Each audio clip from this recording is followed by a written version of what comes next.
Oke, MG listeners, tahukah Anda kalau ada sebanyak 6 jemaah calon haji embarkasi Surabaya ini tertunda keberangkatannya karena berbagai alasan. Dan selain itu juga masih ada loh barang bawaan jemaah yang tidak sesuai dengan ketentuan.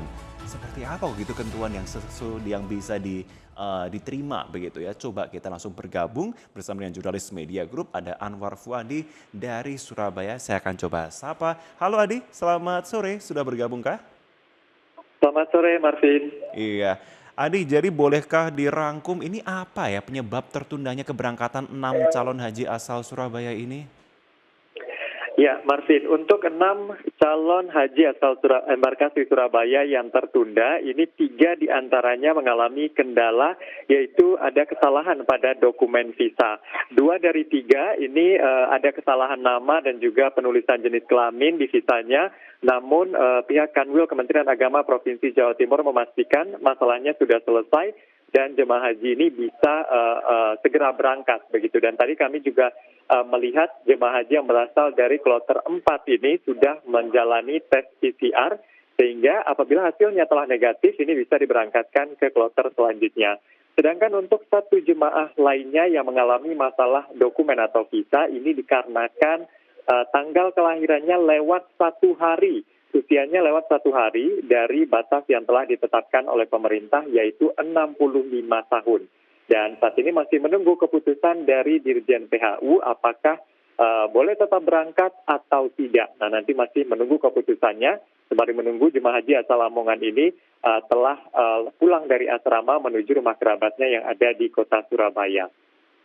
Sementara itu untuk 3 jemaah haji lainnya yang tertunda yaitu karena masalah kesehatan. 2 orang dari kloter 6 ini hasil tes PCR-nya menunjukkan hasil positif sehingga harus isolasi terlebih dahulu. Setelah nanti hasilnya negatif baru bisa diberangkatkan. Sedangkan 1 orang jemaah lainnya yang harusnya berangkat pada kloter 2 ini tiba-tiba drop saat berada di asrama karena penyakit anemia yang dideritanya. Dan saat ini masih menjalani pemulihan di RSU Haji Surabaya. Jika kondisinya sudah membaik dan dinyatakan layak terbang, maka bisa diberangkatkan segera ke Tanah Suci. Dan informasi terbaru yang kami terima juga tadi dari kontributor Metro TV, ada jemaah haji dari kloter 9 asal Tulungagung 2 orang yang juga positif COVID-19. Jadi harus menjalani isolasi terlebih dahulu, setelahnya baru bisa diberangkatkan setelah hasilnya negatif. Marvin.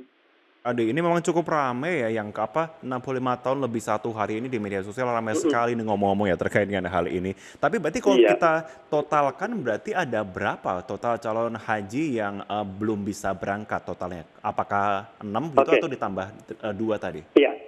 Kalau yang sudah berangkat saat ini sudah sampai kloter 7. Nah, dari 1 sampai 7 ini 6 yang tertunda keberangkatannya, Martin. Sedangkan 2 orang yang saya sebutkan tadi berasal dari Tulungagung, ini baru akan diberangkatkan, jadwalnya baru akan diberangkatkan Jumat dini hari. Jadi hingga saat ini yang tertunda sebenarnya 6 orang. Kalau ditambahkan dengan 2 orang dari Tulungagung, totalnya sudah 8 orang. Namun jadwal keberangkatan mereka dari kloter 9 ini baru Jumat dini hari, Marvin. Oke, oke. Adi, terkait dengan ini barang bawaan jemaah haji dikatakan tidak sesuai ketentuan. Jadi sebenarnya catatan dari Kanwil Kemenag Jatim itu seperti apa? Ya, kalau untuk barang bawaan, Marvin, ini sejak kloter 1 berangkat dari embarkasi Surabaya, ini memang ceritanya unik-unik, Marvin. Oke. Ada yang membawa barang-barang terlarang, misalnya power bank dengan kapasitas 20.000, di atas 20.000 mAh yang kemudian dimasukkan ke dalam tas bagasi begitu ya. Ada juga barang-barang seperti ulekan sambal kemarin, Marvin, yang juga diamankan oleh petugas. Mungkin Baik. pikiran jemaah ini adalah nanti di sana membuat masakan Indonesia dengan sambal begitu, namun harus disita karena tidak sesuai juga dengan ketentuan.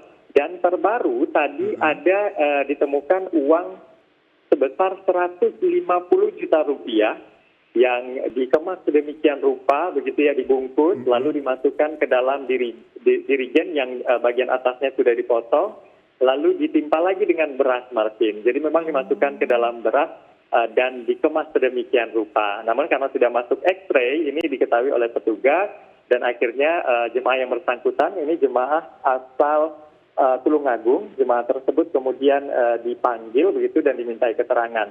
Ternyata uang 150 juta ini adalah uang milik 5 jemaah yang berada dalam kelompok bimbingan ibadah haji yang sama atau KBIH yang sama.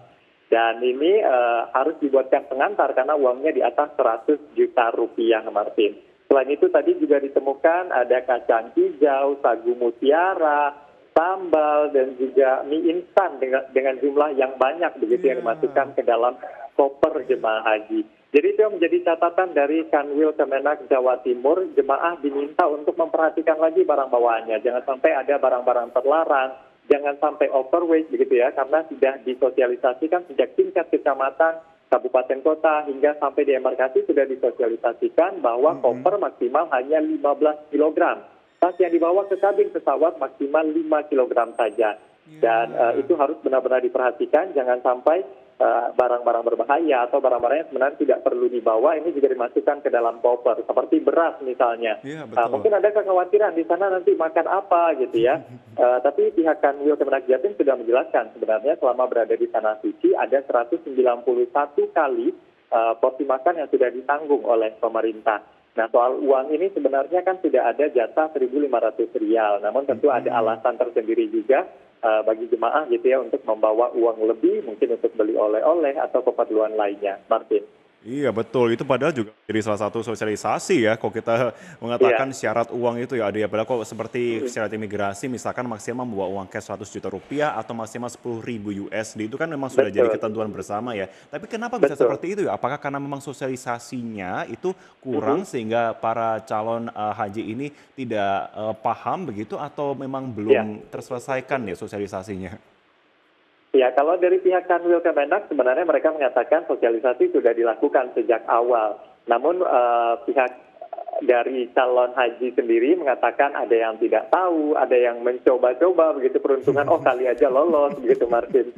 Tapi ya karena kemudian cukup ketat ya pemeriksaan yang dilakukan oleh APSEC di Asrama Haji Embarkasi Surabaya, ya barang-barang tersebut tentunya harus diamankan, yang tidak sesuai ketentuan harus diamankan. Atau mungkin ada juga kemarin yang membawa gunting dan palu di tas yang dibawa ke kabin, namun kemudian harus dipindahkan ke koper yang dimasukkan ke dalam bagasi pesawat. Ada juga kemarin rokok juga Martin yang lebih dari 2 slop. Ini pihak Bea Cukai juga mengingatkan jangan sampai menyalahi ketentuan karena nanti bisa bermasalah ketika mendarat di Saudi Arabia. Martin. Oke, baik, kita harapkan sini bisa menjadi pelajaran bersama, semua persyaratan bisa benar-benar tersosialisasikan dengan baik. Jurnalis Media Group Ambar Fuadi, terima kasih untuk laporan Anda dari Surabaya.